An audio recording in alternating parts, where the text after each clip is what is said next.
Hello friends. तो आज हम ज्यामितीय कला के पाठ 2 त्रिभुज के कुछ सवाल करेंगे, कुछ निर्णय। तो चलिए निर्णय नंबर 7 से शुरू करते हैं। तो सर्वप्रथम निर्णय नंबर 7 को हम पढ़ लेते हैं। देखिए क्या लिखा है। 4 सेंटीमीटर ऊंचाई तथा 50 डिग्री और 65 डिग्री के आधार कोण वाले एक त्रिभुज की रचना कीजिए। यानी 4 सेंटीमीटर की ऊंचाई है त्रिभुज की और 50 और 65 का आधार कोण है। तो उसकी रचना कैसे करेंगे, आइए देखा जाए। तो सर्वप्रथम हम स्केल की सहायता से किसी भी माप का एक आभार रेखा खींचेंगे। इस प्रकार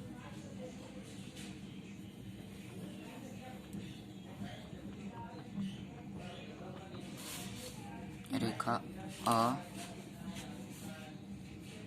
तथा ब। अब प्रकार में स्केल की सहायता से पहले 4 सेंटीमीटर की दूरी भरी। अब बिंदु आ पर प्रकार रखकर इस प्रकार ऐसे चाप लगाया और इसी प्रकार बिंदु ब पर रखकर एक चाप लगाया इस प्रकार। अब ये दोनों चाप जहाँ पर काट रहे हैं उनको छूते हुए एक रेखा खींची इस प्रकार, जिसका नाम हमने दिया स तथा द। अब इसमें कोई बिंदु क लिया, बिंदु क। अब छांटा की सहायता से बिंदु क से रेखा आबा पर 65 तथा 50 अंश का कोण बनाया। तो ये है 65 अंश का कोण और ये है 50 अंश का कोण। तो यहाँ 50 अंश का कोण बना है तथा यहाँ 65 अंश का 65 अंश। इसको बिंदु ख नाम दिया तथा इसको बिंदु ग। इस प्रकार हमने यह रचना पूर्ण रूप से कर ली। तो चलिए अब इसके आगे का निर्णय नंबर 8 को करते हैं। सर्वप्रथम निर्णय नंबर 8 को पढ़ लेते हैं। एक त्रिभुज की रचना कीजिए जिसका आधार कोण 75 तथा आधार और ऊंचाई की माप क्रमशः आ बराबर 5.5 सेंटीमीटर तथा ब बराबर 4.2 सेंटीमीटर रेखाओं के बराबर दी गया हो। तो चलिए देखा जाए इसको कैसे करते हैं। तो आधार भुजा बराबर यानी आ बराबर 5.5 सेंटीमीटर है। तो सर्वप्रथम एक 5.5 सेंटीमीटर की आधार रेखा खींचेंगे इस प्रकार।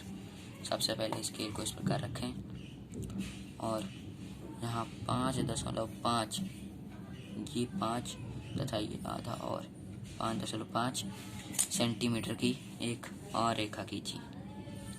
अब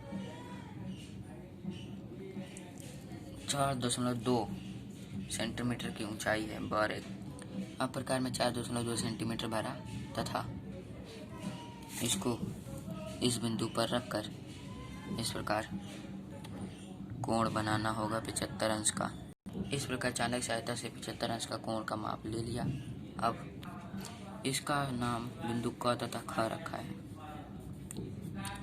तो अब बिंदु क पर प्रकार रखकर 4.2 सेंटीमीटर की दूरी भरकर इस प्रकार एक चाप लगाएं ऐसे।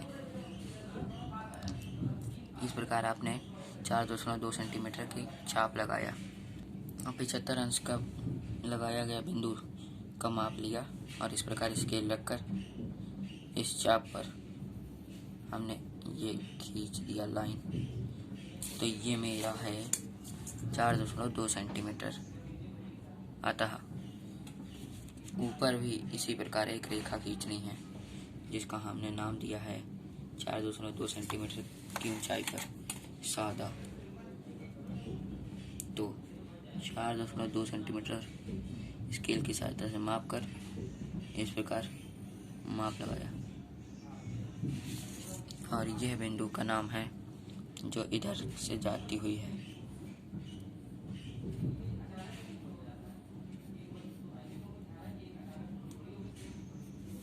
यह है बिंदु श और यह है बिंदु द। अब हमें जहाँ पर इसने इस रेखा को समद्विभाजित किया है, यहाँ पर हम इसे बिंदु ग नाम देते हैं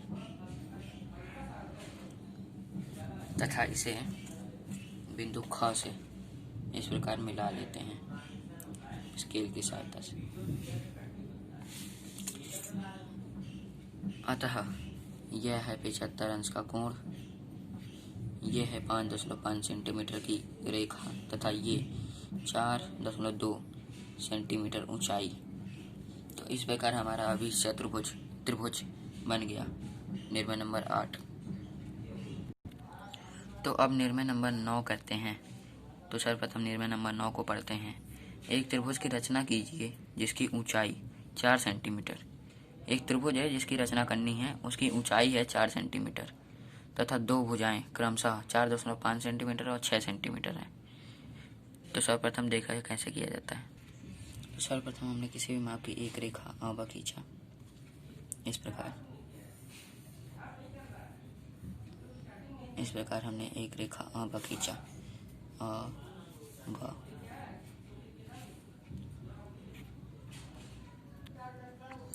अब 4 सेंटीमीटर प्रकार में भरकर बिंदु A से इस प्रकार ऊपर को एक चाप लगाएंगे और इसी प्रकार बिंदु B से प्रकार में भरी 4 सेंटीमीटर की दूरी से एक चाप लगाएंगे और इसे हम इस प्रकार स्केल यानी फुटा की सहायता से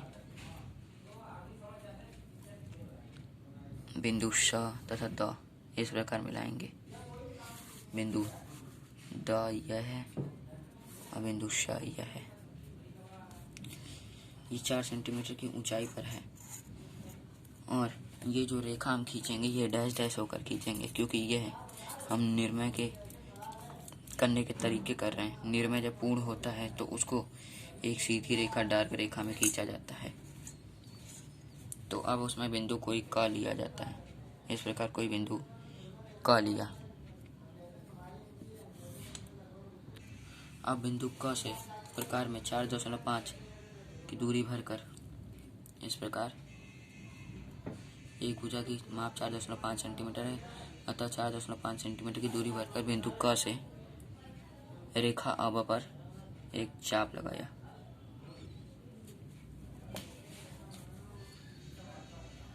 अब दूसरी भुजा के अनुसार प्रकार में 6 सेंटीमीटर की दूरी भरकर बिंदु क से रेखा AB पर एक चाप लगाया।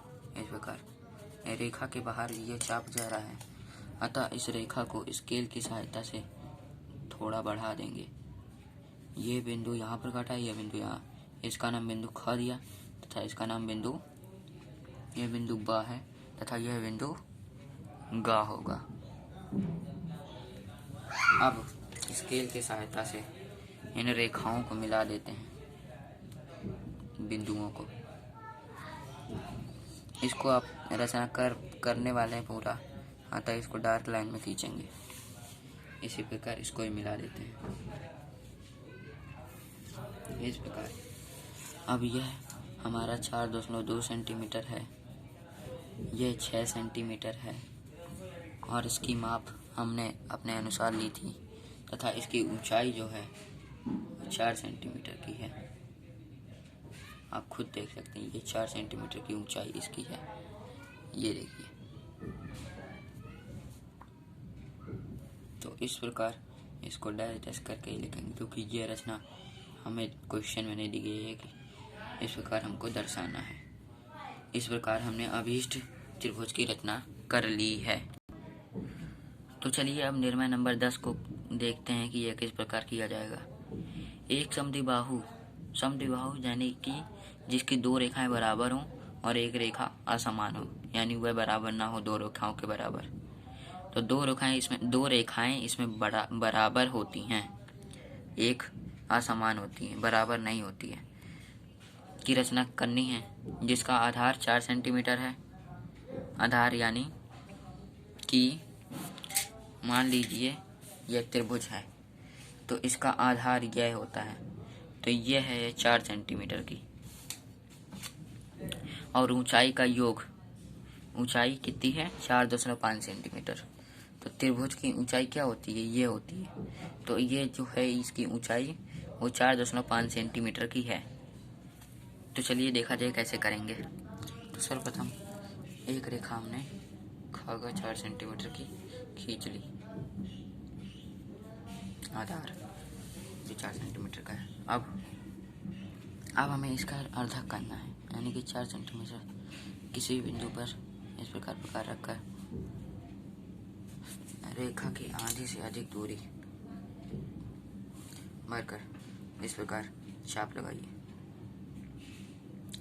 इस प्रकार, और इसी प्रकार नीचे को इस प्रकार।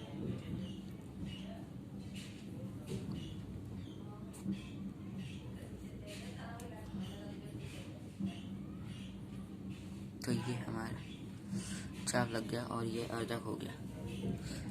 तो हमने इसका नाम बिंदु क दिया है, और इसका नाम बिंदु प जो यहाँ पर काटते हुए यहाँ पर आई है, इसका नाम बिंदु प है। तो अब इसको 4.5 सेंटीमीटर ऊपर ले गए, इस प्रकार इसको खींचेंगे, क्योंकि ये रचना करनी नहीं है, क्वेश्चन में नहीं दी गई। इसका नाम बिंदु फ रखा। अब बिंदु फ को बिंदु ग से मिला देंगे इस प्रकार।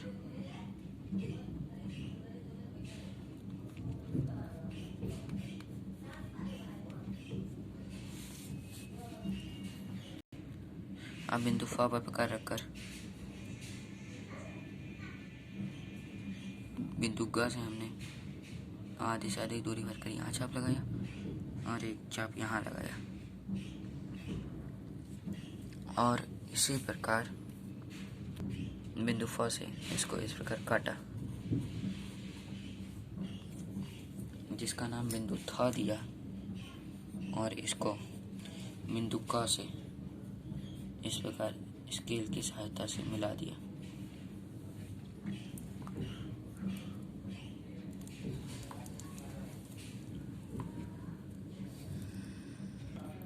इस प्रकार एक अभिष्ट त्रिभुज की रचना पूर्ण हुई, जिसका यह आधार 4 सेंटीमीटर का है और ऊंचाई इसकी 4.5 सेंटीमीटर की है।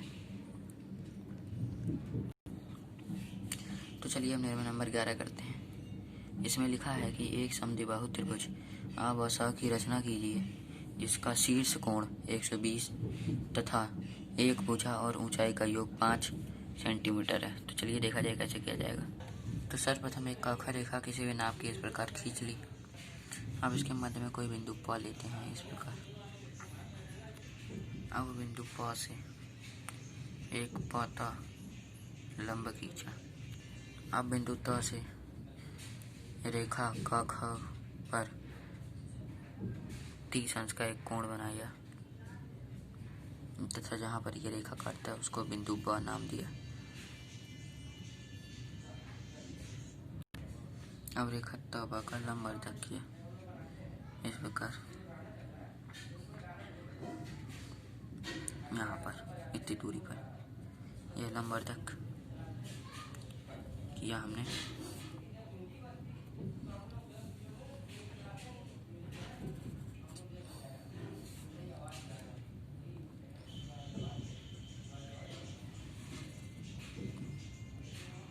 इस सब को इस प्रकार पहले मिलाते हैं।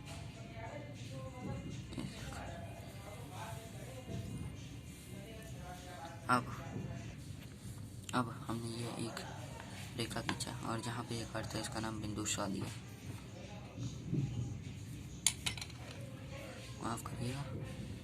माफ करिएगा ये बिंदु स है। इस प्रकार हमने इसको मिलाया और बिंदु ब से यहाँ मिलाया, जिसका नाम है, यह ब अ है तो ये आ होगा। तो आ ब स इस प्रकार हमारा अभिष्ट त्रिभुज बना, जिसकी यह लंबाई कितनी है, इसका कोई माप नहीं है, लेकिन देखा जा सकता है कि इसकी लंबाई कितनी है। तो इसकी लंबाई है 6 सेंटीमीटर। और इसकी ऊंचाई प्लस वो है तो 5 सेंटीमीटर, किंतु ये माना नहीं जाएगा। इस प्रकार हमारा विस्तृत बन गया है।